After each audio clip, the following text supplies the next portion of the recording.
Constructed, limited, draft, sealed, infinity, core. If you've heard any of these terms and are unsure what they mean, or if you are interested in playing them, then this video is for you. Hey Illumineers, I'm Rebecca Quest, and today I'm talking all about Disney Lorcana formats, what you need to know, and this is especially for new players to Disney Lorcana who may be unfamiliar with these terms, what they mean, and specifically, what they mean in Disney Lorcana. When it comes to Disney Lorcana trading card game, there are many ways that you can play. We're gonna dive into the different formats and what you need to know about them. So first, let's talk about the difference between constructed and limited play. The easiest way to think about constructed versus limited is that constructed is when you bring a deck that you have constructed yourself. You have a pool of cards available to you, you build a deck, and you bring it to the event. Whereas limited formats are limited to the cards that you're given in that event. In both of these formats, there's multiple different ways that you can play, so let's go one step deeper. Limited is a super fun way to play Disney Lorcana. I really enjoy it. The cost of these events will include often the product that you're getting because you are always provided with cards to build the deck.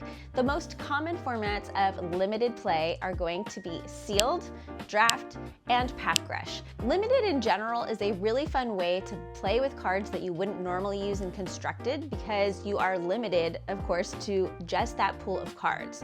So how many cards do you have to play with? Well, it depends on the event that you're playing. When it comes to limited, you get 6 booster packs and you have to build a 40 card deck or more. Pack rush, you get 2 packs and you use all of the cards. Those 24 cards that you open in those 2 packs are your entire deck. With draft, you only have 4 packs and you have to build a deck that is 30 cards or more. The biggest difference between draft and any other limited format is that in draft, you are literally drafting your deck. You get into a pod of people, you open 1 pack at a time and you take 1 card at a time. So if I'm in a draft pod, I open up my booster pack, I look at those 12 cards and I only get to pick 1, and then everyone passes that stack of cards to the next person. You get the next pack, you get to pick 1 card from that stack, you pass again, and you keep going until all 12 cards are gone. And then you open up the next booster pack and the same thing happens again until all cards out of the 4 packs are distributed among the players in the pod. So draft can be really fun and an exciting way to play Disney Lorcana. I personally love playing sealed, where you're given 6 booster packs and you just build a deck straight out of those 6 packs that you have. Pack rush is a really simple way to play and is a great way of introducing brand new players because it's only 24 cards that you get.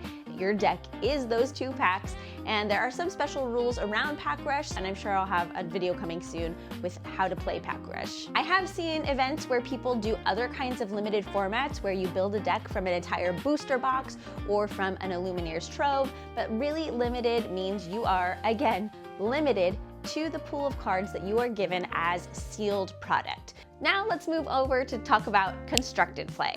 Constructed, as a reminder, is where you construct or build your deck ahead of time from your own pool of cards that you have, or you can borrow or trade from your friends if you need to, and you bring that deck to the event. There are 2 formats of constructed play in Disney Lorcana. You have core constructed and infinity. In Disney Lorcana, we have what is called set rotation, and this means that every year 4 sets are rotated out of core constructed, and you are limited to a rolling 2 years worth of cards at any given time. When set 13 comes out, that means that sets 5 through 8 are going to be rotated out, and those cards are now no longer legal to play in core constructed, and only cards from sets 9 going forward will be able to be played legally. So while set 13 is out, it will be 9 through 13, and then they'll add 14, 15, 16, and then you'll have sets 9 through 16 to play, but when set 17 comes out, well then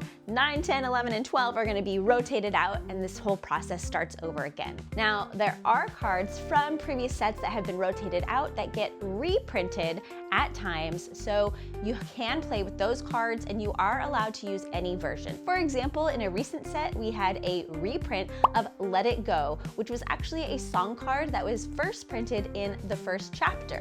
And there's also a Disney Lorcana Challenge promo card for this card. Because it is legal, it's been printed in the core constructed set that is legal at this time, you can play any version of Let It Go in your deck that you want. But you couldn't play a card like Be Prepared because that one hasn't been reprinted, so sorry Ruby lovers, you are out of luck.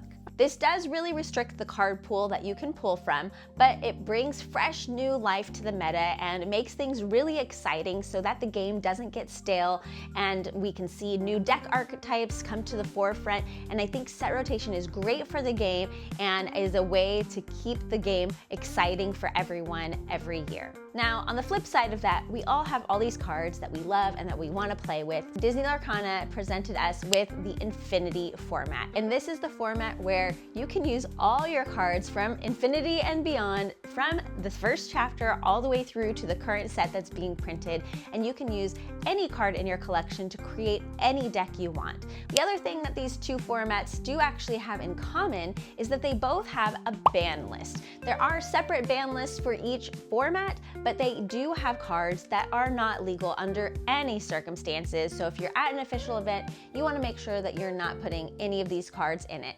One last thing that's important to know is that there actually are, in any of these formats that you play, whether it's core constructed, infinity, any kind of limited play, is that there are two different ways that you can play the game. You can play 1v1, where it's one player versus one other single player.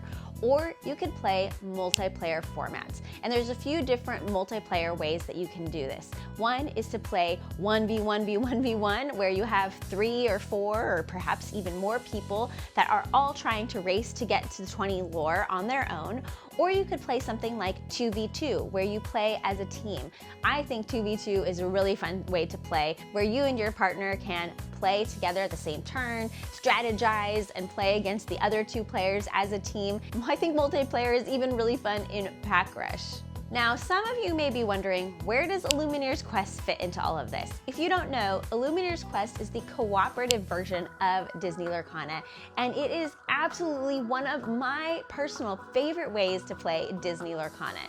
It is technically a constructed format where you build a deck and bring it to the table. In the box set of each version of Illumineer's Quest, it comes with pre-made decks as well as the enemy deck that you are playing against. In the first one, Deep Trouble, we played against Ursula. In Illumineer's Quest Palace Heist, it was playing against Jafar. And there's a new Illumineer's Quest coming soon this fall called Illumineer's Quest The Great Honey Rescue. And I can't wait to play this one. In each of these, you are playing together with your friends to beat the enemy. Playing cooperatively brings such a fun level to Disney Lorcana, even more than playing regularly. And it's definitely something I think you should check out if you haven't played before. Let me know in the comments what your favorite format is to play in Disney Lorcana, and of course, like and subscribe this video and follow along for more Disney Lorcana fun. Thanks for watching, and as always, happy questing!